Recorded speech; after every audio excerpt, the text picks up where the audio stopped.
বাংলাদেশের আইন অনুসারে বাংলাদেশের বিরুদ্ধে কেউ যদি যুদ্ধ ঘোষণা অথবা যুদ্ধ ঘোষণার উদ্যোগ অথবা যুদ্ধ ঘোষণায় সহায়তা প্রদান করে তাহলে তার জন্য কি শাস্তির বিধান রয়েছে আজকে সেই সম্পর্কে আলোচনা করব।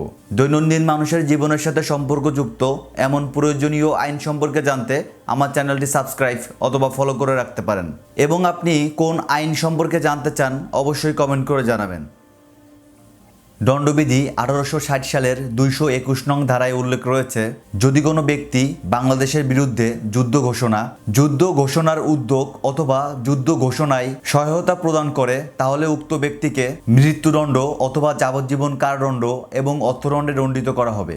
121-এর ক ধারায় উল্লেখ রয়েছে, বাংলাদেশের বিরুদ্ধে যুদ্ধ ঘোষণার উদ্যোগ অথবা যুদ্ধ ঘোষণার সহায়তা প্রদানের ক্ষেত্রে ষড়যন্ত্র প্রদান করলে উক্ত ব্যক্তিকে যাবজ্জীবন কারাদণ্ড অথবা 10 বছরের অধিক নয় এমন কারাদণ্ড এবং অর্থদণ্ডে দণ্ডিত করা হবে।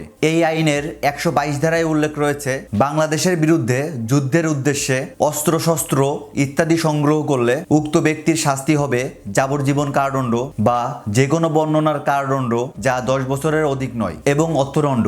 এই আইনের 124-এর ক ধারায় উল্লেখ রয়েছে, কেউ যদি রাষ্ট্রদ্রোহিতা করে তাহলে তার শাস্তি হবে যাবজ্জীবন কারাদণ্ড বা যে কোনো স্বল্প মেয়াদের কারাদণ্ড যেখানে অর্থদণ্ড যুক্ত করা যেতে পারে বা 3 বছর পর্যন্ত কারাদণ্ড অথবা অর্থদণ্ড। তাই আমাদের উচিত বাংলাদেশকে ভালোবেসে বাংলাদেশের বিরুদ্ধে কোনো যুদ্ধ ঘোষণা বা যুদ্ধ ঘোষণার উদ্যোগ অথবা যুদ্ধ ঘোষণায় সহায়তা প্রদান থেকে নিজেকে দূরে রাখা।